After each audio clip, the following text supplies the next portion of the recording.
구독과 좋아요, 댓글, 알림 설정은 저에게 큰 힘이 됩니다. 퇴직하고 나서야 알았습니다. 저는 회사에서만 살아있었다는 것을 퇴직하던 날, 저는 웃었습니다. 드디어 자유다. 드디어 내 시간이다. 35년 동안 매일 아침 울리던 알람을 이제 꺼도 된다. 누군가의 지시를 받지 않아도 된다. 보고서를 쓰지 않아도 된다. 회의실에서 아무 의미 없는 말들을 들으며 고개를 끄덕이지 않아도 된다. 저는 그렇게 아주 홀가분하게 웃으며 회사 문을 나섰습니다. 그리고 딱 사흘이 지났을 때 처음으로 이상한 느낌이 들었습니다. 뭔가가 빠진 것 같은데 그게 무엇인지 모르겠는 느낌. 집 안이 너무 조용한데 그 조용함이 평화롭지 않고 어딘가 낯선 느낌. 아침에 눈을 떴는데 오늘 내가 무엇을 해야 하는지를 모르는 느낌. 그 느낌은 일주일이 지나도 한 달이 지나도 사라지지 않았습니다. 나는 내가 쉬고 싶다고 생각했습니다. 퇴직하기 전. 저는 늘 이런 말을 달고 살았습니다. 나중에 쉬어야지. 나중에 여행 가야지. 나중에 책 읽어야지. 나중에 내가 하고 싶은 것들을 해야지. 나중에라는 단어가 미래를 가득 채우고 있었습니다. 퇴직하면 그 나중이 온다고 생각했습니다. 드디어 내 인생의 두 번째 막이 시작된다고 생각했습니다. 여유롭게 커피를 마시고 좋아하는 음악을 들으며 산책하고 오래전에 읽다가 덮어둔 책들을 마저 읽을 것이라고 생각했습니다. 그런데 막상 그 시간이 왔을 때 저는 그것들을 하지 못했습니다. 정확하게 말하면 할 수 없는 게 아니었습니다. 할 수 있었지만 하고 싶다는 마음이 일어나지 않았습니다. 커피를 마시며 앉아 있으면 괜히 불안했습니다. 산책을 나가도 발걸음이 가볍지 않았습니다. 책을 펼쳐도 눈에 글자가 들어오지 않았습니다. 왜 그럴까? 나는 분명 이것들을 원했는데 왜 막상 이 시간이 오니 아무것도 즐겁지 않을까? 한참이 지나서야 저는 그 이유를 알게 되었습니다. 저는 쉬고 싶었던 게 아니었습니다. 저는 그냥 지쳐 있었던 것뿐이었습니다. 그리고 그 두 가지는 전혀 다른 것이었습니다. 회사가 나를 살아있게 해주고 있었습니다. 퇴직하고 나서 어느 날 오랜 친구를 만났습니다. 그 친구가 물었습니다. 요즘 어때? 자유롭겠다. 저는 잠시 머뭇거렸습니다. 그리고 솔직하게 말했습니다. 모르겠어. 이상하게 허전해. 친구가 고개를 끄덕였습니다. 그 친구는 저보다 2년 먼저 퇴직한 사람이었습니다. 처음엔 다 그래. 근데 있잖아. 나는 퇴직하고 나서야 알았어. 내가 회사에서만 살아있었다는 걸. 그 말이 한동안 머릿속을 맴돌았습니다. 회사에서만 살아있었다 처음엔 그게 무슨 말인지 잘 몰랐습니다. 그냥 그런 표현이겠거니 했습니다. 그런데 퇴직 후 몇 달이 지나고 저는 그 말의 의미를 온몸으로 이해하게 되었습니다. 회사는 저에게 단순히 일을 하는 공간이 아니었습니다. 회사는 저에게 존재의 이유를 주는 곳이었습니다. 아침에 눈을 뜨면 가야 할 곳이 있었고 그곳에 가면 내가 해야 할 일이 있었고 그 일을 마치면 내가 무언가를 해냈다는 느낌이 있었습니다. 동료들이 있었고 나를 부르는 사람들이 있었고 내 의견을 듣는 사람들이 있었습니다. 그것들이 전부 저를 살아있게 해주고 있었던 것입니다. 그런데 퇴직하는 순간 그것들이 한꺼번에 사라졌습니다. 목적지도 없어졌고 해야 할 일도 없어졌고 나를 필요로 하는 사람도 없어졌습니다. 저는 그제야 알았습니다. 내가 원한다고 생각했던 자유가 사실은 내가 두려워하던 공허함이었다는 것을. 또 정체성이 무너졌습니다. 퇴직하기 전까지 저는 무의식적으로 이렇게 생각하고 있었습니다. 나는 과장이다. 나는 팀장이다. 나는 이 분야에서 30년을 일한 사람이다. 그것이 나였습니다. 아니, 그것이 내가 생각하는 나의 전부였습니다. 그런데 퇴직하는 순간 그 호칭들이 전부 사라졌습니다. 더 이상 팀장이 아니었고 더 이상 그 분야의 전문가가 아니었습니다. 누군가 어떤 일 하세요? 라고 물었을 때 처음으로 뭐라고 대답해야 할지 몰랐습니다. 퇴직했어요. 그 한마디가 이상하게 입안에서 무거웠습니다. 우리는 오랫동안 직업으로 자신을 설명해 왔습니다. 어린 시절부터 커서 뭐가 될 거야? 라는 질문을 받으며 자랐고 어른이 되어서도 처음 만난 사람과 가장 먼저 나누는 이야기는 무슨 일 하세요? 였습니다. 그리고 우리는 그 대답 안에 자신의 가치를 담아왔습니다. 직업이 사라진다는 것은 그 가치가 사라진다는 느낌이었습니다. 물론 그것은 사실이 아닙니다. 직업이 없어도 사람의 가치는 변하지 않습니다. 하지만 35년 동안 그렇게 살아온 사람에게 그 사실을 머리가 아닌 가슴으로 받아들이는 것은 전혀 다른 문제였습니다. 시간이 적이 되었습니다. 퇴직 전의 시간은 항상 부족했습니다. 하루가 너무 짧았습니다. 일은 항상 넘쳤고 집에 돌아오면 지쳐서 아무것도 할 수 없었습니다. 주말에는 그나마 쉬어야 했기에 뭔가를 하려고 해도 몸이 먼저 눕혔습니다. 시간이 있으면 뭐든 할 수 있을 것 같았습니다.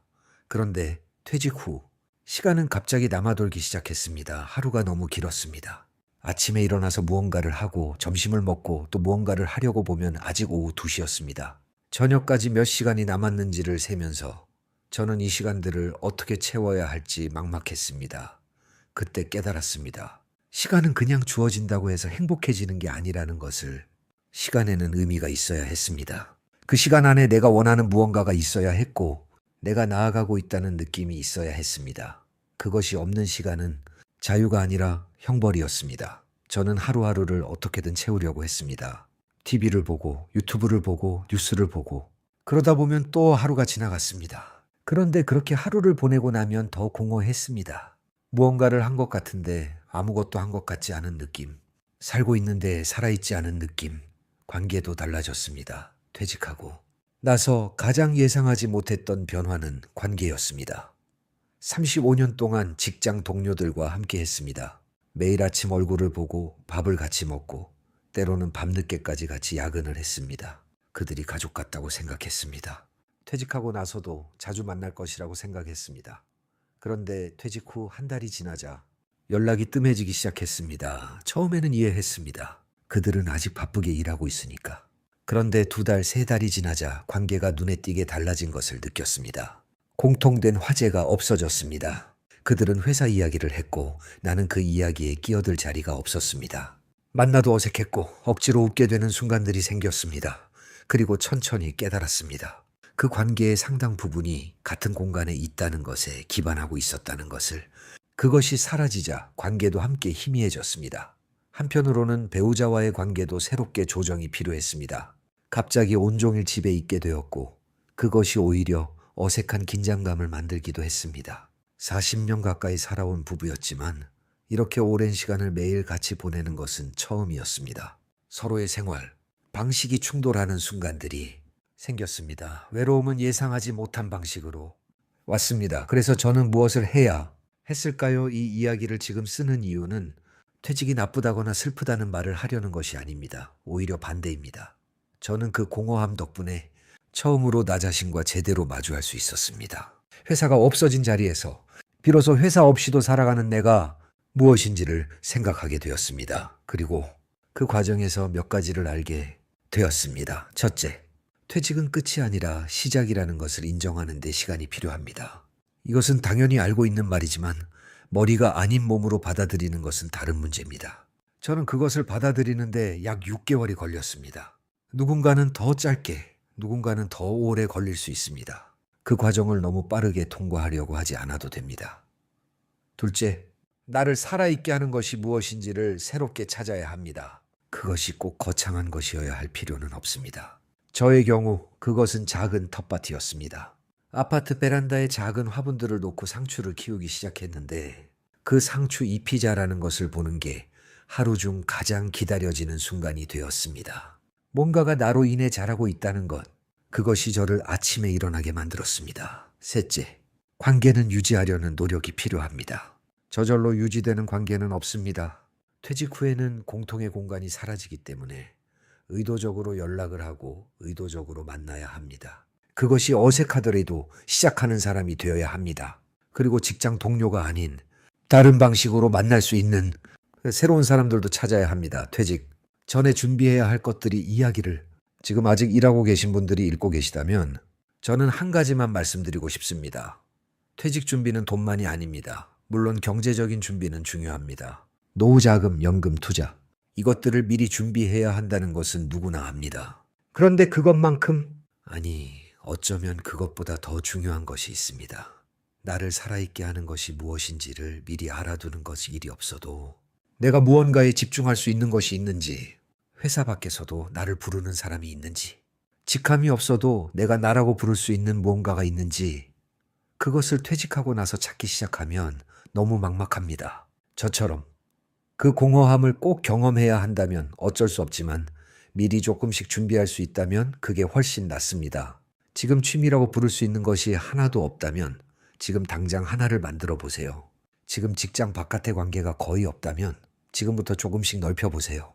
그리고 일이 아닌 다른 방식으로 자신을 설명하는 연습을 해보세요. 그래도 저는 괜찮아졌습니다. 퇴직하고 2년이 지났습니다. 지금의 저는 처음 그 공허함 속에 있던 저와 많이 달라졌습니다. 텃밭은 이제 베란다를 넘어서 동네 주말 농장 한 구획을 빌리는 것으로 커졌습니다. 매주 토요일 아침 흙을 만지러 가는 것이 가장 기다려지는 시간이 되었습니다. 함께 농사를 짓는 이웃들이 생겼고 그들과 나누는 이야기가 즐겁습니다. 글도 쓰기 시작했습니다.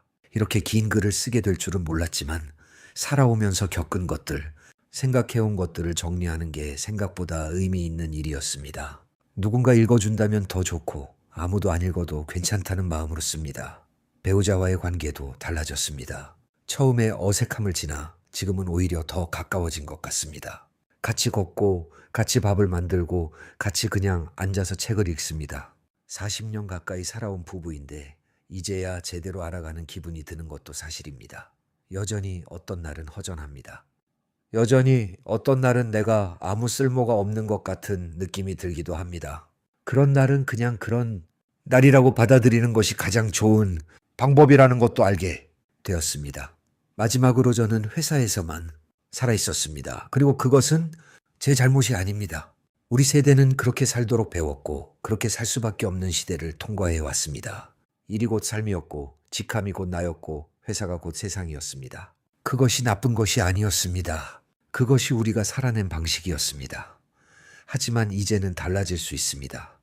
퇴직 후에 찾아오는 공허함은 실은 나를 다시 만날 기회입니다.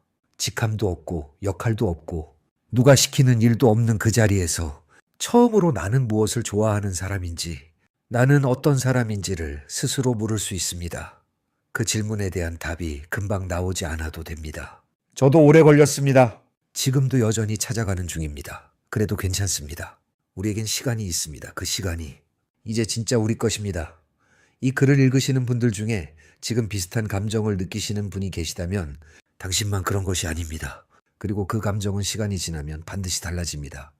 아주 조금씩, 그러나 분명하게 오늘도 읽어주셔서 감사합니다.